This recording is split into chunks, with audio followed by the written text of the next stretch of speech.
I lit my cigarette, my eyes focused on the dark road in front of me. It was 1 a.m, and I was really tired. I'd been driving for hours and was in the middle of nowhere.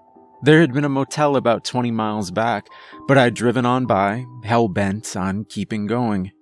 My stomach growled menacingly. I glanced in my rear view, trying to recall how long it had been since I'd eaten last. Dinner last night?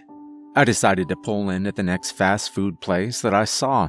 A break would do me good, and if I still felt this tired by the time that I'd eaten, then perhaps a quick nap in the car before continuing on wouldn't be such a bad call either. I blew smoke out of the window, trying to ignore the hunger pangs in my stomach. I was always being reminded to eat. I turned the music up louder. I wasn't going to think about that. It was about 20 minutes before the golden arches came into view.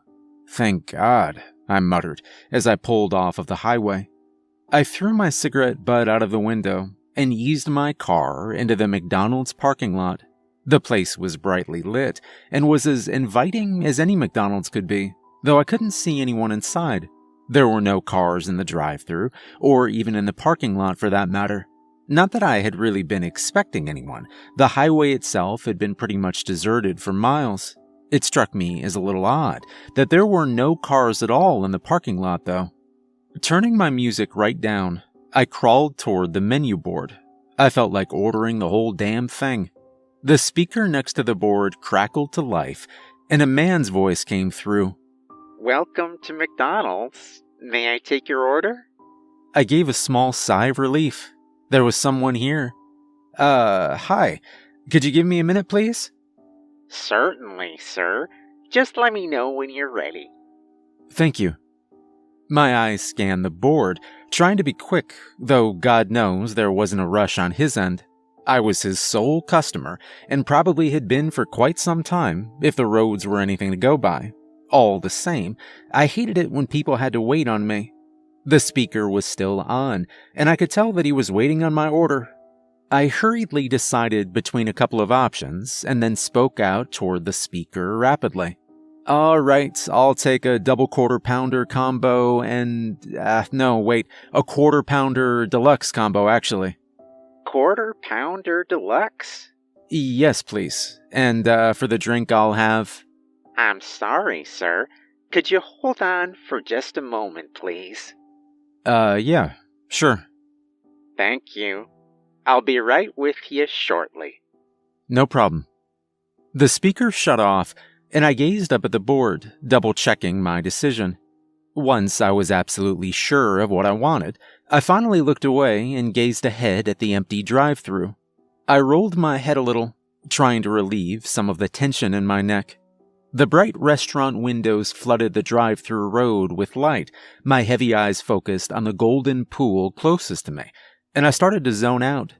God, what I would have given for a nice full stomach and a comfortable bed right now.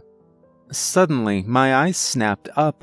The light in the first window had gone out, and the first half of the drive-thru had been plunged into darkness. I instinctively turned to face the speaker, waiting for it to crackle on again. Nothing. The lights in the second window suddenly shut out, plunging the remainder of road into darkness. I sat up straight. I tried to relax. Sure, it felt a little eerie, but it was only a drive-thru for God's sake. The speaker crackled again once more, and I jumped. My apologies, sir. May I resume taking your order? Yeah. So it was a quarter-pounder deluxe combo. Large fries, please.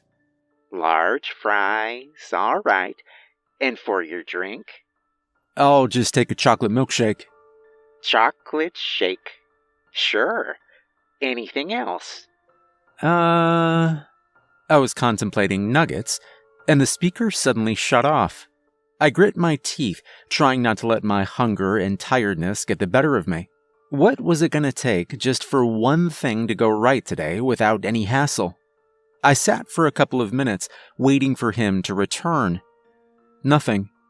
Screw this, I muttered, ready to drive off. Before I could do so, however, the speaker once again crackled back to life. My apologies for that, sir. Slight glitch in the system. It's fine. So, that's a quarter-pounder deluxe combo with large fries and a chocolate shake. Will that be all for you today?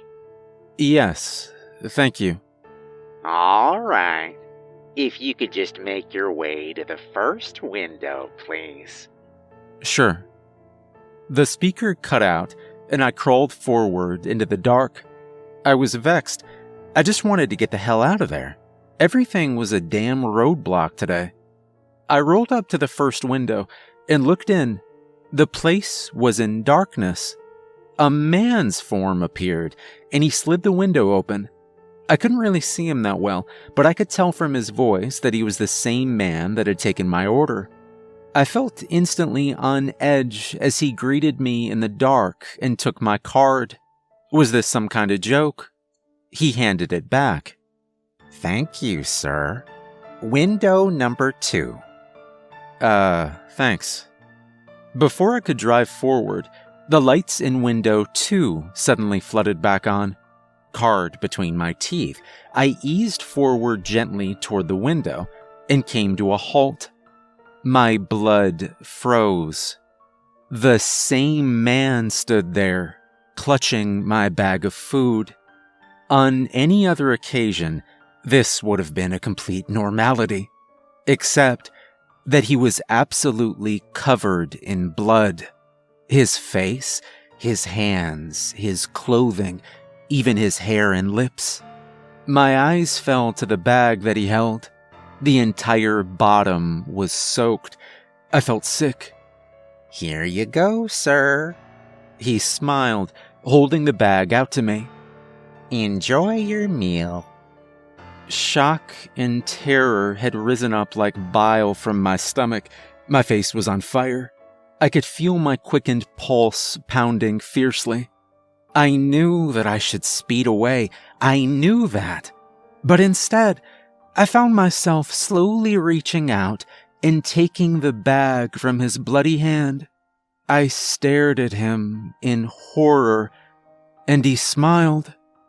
After a moment, he slowly slid the window shut. My hand was still gripping the sopping bag, now dripping onto my legs. He stood there silently, staring at me from behind the glass. Out of nowhere, my senses kicked in and I sped off, flooring it right over a grassy mound. I didn't care. I was desperate to get to the highway. As I sped along, I fought back the urge to be sick. Throwing my window open, I threw the dripping bag out of the car with all my might. I never knew what the contents of that bag had been, and I didn't want to know.